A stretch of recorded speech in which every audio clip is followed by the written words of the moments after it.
ధన్యవాదాలు తెలియజేసుకుంటూ ఇక్కడ ఈ ఫంక్షన్ హాల్లో రెండో మీటింగ్కు నేను హాజరవుతా ఉన్నా. మొదటి మీటింగ్ చాలా భయంకరమైనటువంటి మీటింగ్. ఒక 150 కోట్ల రూపాయల విలువైన సంపదను కొంతమంది రెడ్లు దోసుకుపోయినటువంటి ఘటనలో బాధితులతో మీటింగ్ జరగడం జరిగింది.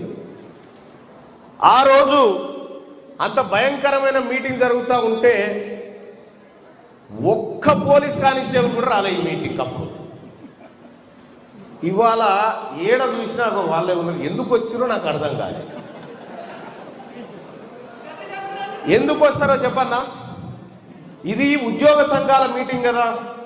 ఉద్యోగుల మీద కేసులు అవుతాయి, వాళ్ళని చూస్తే భయపడతారు, ఉద్యోగులు ఆడికెళ్ళి అటే పోతారని ఒక గుంపు నిండా పెడతారని అంటారు. దానికోసం పెట్టే గుంపు చిన్నది అది. ఈ చిల్లర పనులన్నీ నేను మన బీసీ పోలీస్ ఆఫీసర్లతో కూర్చున్నప్పుడు మాట్లాడుతూ ఉంటాం. ఇవన్నీ ఎంత చిల్లర పనులు చేస్తూ ఉంటారని. సరే మంచికో చెడుకో వచ్చిరు వాళ్ళు మనోళ్ళే మనసభకే తోలిరు అనుకుందాం. కానీ ఇవాళ నాగర్ కర్నూల్లో ఉద్యోగ సంఘాలు నిర్వహిస్తున్నటువంటి ఈ బీసీ సభ ఏదైతే ఉందో ఈ సభ ఆషామాషి సభ కాదు. చాలామంది మాట్లాడుతూ ఉన్నారు. సోదరుడు ప్రొఫెసర్ కూడా మా ఉద్యోగాలు అడ్డు పెట్టామని అంటున్నాను. నేను ప్రభుత్వ ఉద్యోగినే కదా, నేను ప్రభుత్వ ఉద్యోగినే. మీరు ఉద్యోగాలు అడ్డు పెట్టి మాట్లాడుతున్నామేంది?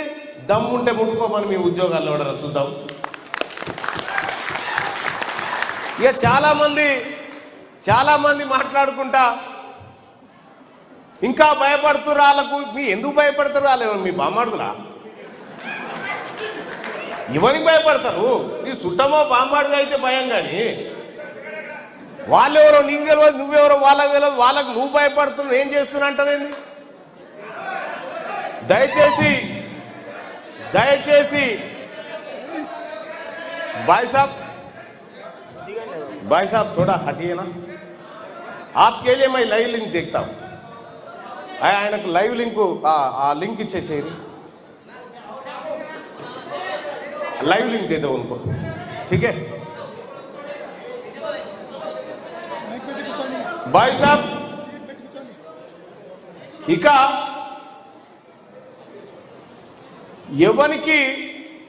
ఎవడు భయపడాల్సిన పని లేదు. ఈ సభను ఇక్కడ వచ్చినటువంటి చైతన్యాన్ని చూస్తే వాళ్ళు కదా భయపడాల్సింది, మనం కాదు కదా. ఇవాళ తెలంగాణ రాష్ట్రంలో మీరు అనుకుంటారు నాగర్ కర్నూలు జిల్లాలోనే ఇట్లా అయినామనుకుంటారు. తెలంగాణ రాష్ట్రం మొత్తం స్టార్ట్ అయిపోయింది పంచాయతీ. ఎక్కడ చూసినా బీసీ పంచాయతీ. ఎక్కడ 10 మందిని పలకరించిన బీసీ సమాజం గురించే మాట్లాడుకుంటా ఉన్నారు. ఇంకా ఏమున్నది వాళ్ళది? అయిపోయింది కదా. కొద్దిగా భయము ఏమనుకుంటారో అట్లిట్లు ఎవరన్నా ఉంటే జర దయచేసి లేచి గట్ట వెళ్ళిపోయి ఉన్నారా? అట్లా ఎవరన్నా ఎవరు లేరుగా? రైట్. మీ అందరు ఒకసారి లేచి నిలబడండి దయచేసి. మీరు కూడా ఇదే నాగర్ కర్నూలు జిల్లాలో ఎస్ఎల్బిసి సొరంగంలో చనిపోయినటువంటి 8 మందిలో 7 బీసీలు వాళ్ళకు నివాళులు అర్పించారు.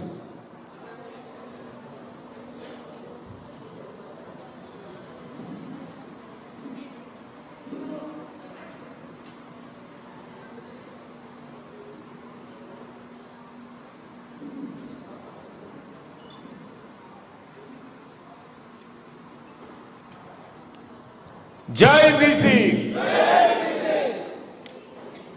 ఆ 7లో 8 మంది చచ్చిపోయారు కదా. అలా మన బీసీలు ఓ 7 ఒక నిమ్న వర్గాలు ఆయన, ఇంకా కింది వర్గాలు ఆయన ఉండు. ఈ చచ్చిపోయిన 8 మందిలో ఒక రెడ్డి ఉంటే ఊపుకున్నా ఇయ్యాలాడ.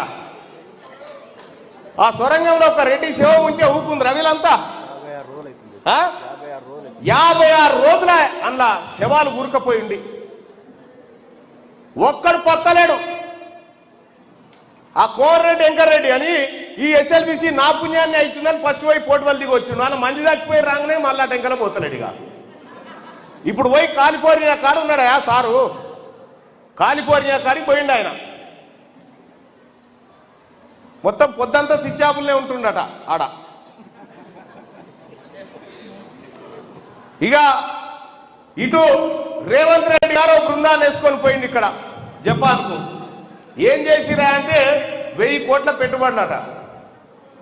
తెలంగాణ రాష్ట్రంలో ఉన్నటువంటి, నువ్వు గంత దూరం ఎందుకు పోయినావా? తెలంగాణ రాష్ట్రంలో 2 కోట్ల మంది బీసీలు ఉన్నారు. ఒక చాయ్ పైసలు వారేస్తే 20,000 కోట్లు, ఎన్ని కోట్లు అయితే మా దగ్గర. మేము ఇద్దాం కదా, గంత దూరం ఎందుకు ఉరికి నువ్వు? అడిగితే మేము ఇవ్వకపోదుమా?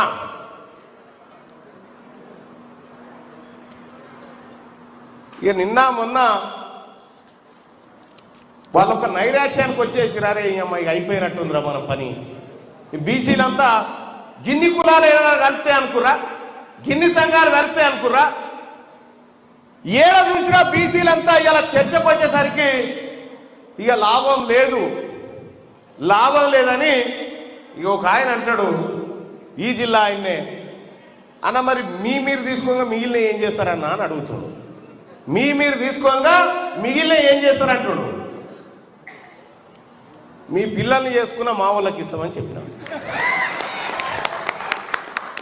అంటే వాళ్ళకు ఎంత ఆగమైతా ఉన్నారు చూడ్రి వాళ్ళకు.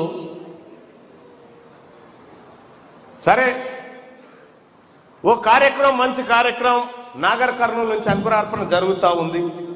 ఈ కార్యక్రమం నాగర్ కర్నూలులో ప్రారంభమై నాగర్ కర్నూలే కాదు, ఈ రాష్ట్రం నలుమూలలకు చేరాలి. ఈ బీసీ ఉద్యోగ సంఘాలు, ఈ బీసీ ఉద్యమకారులందరూ కూడా ప్రతి ఒక్కరూ ఇలా ఉద్యోగ సంఘాలు మీటింగ్ పెట్టుకొని మనందరినీ రండయ్యా అని చెప్పి ఈడ వేదిక మీద కూర్చుండబెడితే ఇలా మనకు ఆ గౌరవం. కాబట్టి ఈ ఉద్యోగ సంఘాలు ఏ కార్యక్రమం తీసుకున్నా ఈ ఉద్యోగ సంఘాల వెనకాల ఈ బీసీ సమాజం అంతా నిలబడి వాళ్ళ కోసం మనం ఉన్నామనేటువంటి మాటను చెప్పాల్సిందిగా మీ అందరినీ కోరుతూ ఇక అసలు కార్యక్రమంలోకి వెళ్దాం. సోదరులారా, ఇవాళ నిన్ననే నేను ఒక లిస్టు బయట పెట్టిన, 76 పేజీల లిస్టు. బహుశా ఎవరైనా చూసి ఉంటారు, ఇక్కడ చూసిరా? 76 పేజీల లిస్టు బయట పెట్టిన. ఇవాళ మళ్ళొక 3 పేజీల లిస్టు బయట పెట్టిన. ఆ లిస్టు సంగతి ఏందో చాలా మంది ప్రజానీకానికి తెలిసింది. ఇప్పటి వరకు వాళ్ళ గోత్రం, నక్షత్రం, వాళ్ళ పుట్టు పూర్వత్వాలు ఆ స్థాయిలో తీసినోడు ఎవడు లేడు. నేనే తీసి బయట పెట్టాను. మరి ఉద్యోగస్తులు ఏమడుగుతా ఉన్నాం మేము? 42% రిజర్వేషను నీవు చెప్పిందే, మేము కోరింది కాదు. ఇంకా నీవు చెప్పినటువంటి రిజర్వేషన్నే మాకు వచ్చిన తర్వాత నీ సావు నువ్వు సావు. కానీ ఇలా మన సోదర కులాలైనటువంటి ఎస్సీలకు వర్గీకరణ చేస్తాం, ఉద్యోగ నోటిఫికేషన్ పోతామని చెప్తా ఉంటే మరి బీసీలు ఏం చేస్తున్నారు? బీసీలు ఏమన్నా చూస్తూ కూర్చుంటారు అనుకున్నావా? 42% రిజర్వేషన్ ఇవ్వకుండా ఉద్యోగాలు భర్తీ చేస్తారట. ఈడ ఉన్నోళ్ళొక మాట చెప్పండి. 8 లక్షల ఆమ్దాన్ ఉన్నోడు పేదోడట, 2 లక్షల ఆమ్దాన్ ఉన్నోడు బాగా బలిసినోడటనా. ఈ చట్టాలు చేసుకొచ్చారు వీళ్ళంతా దొంగలు కలిసి.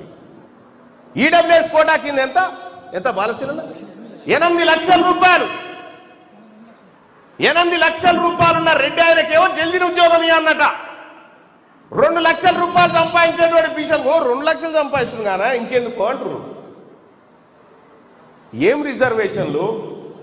ఈడబ్ల్యూఎస్ రిజర్వేషన్లను పాతాళ లోకంలోకి పాతి పెట్టే బాధ్యత తీన్మార్మలనగా మీ బిడ్డగా నేను తీసుకుంటా ఉన్న. దాన్ని ఎట్టి పరిస్థితిలో మనగడ సాగనివ్వం. అలాగే బీసీలకు 42%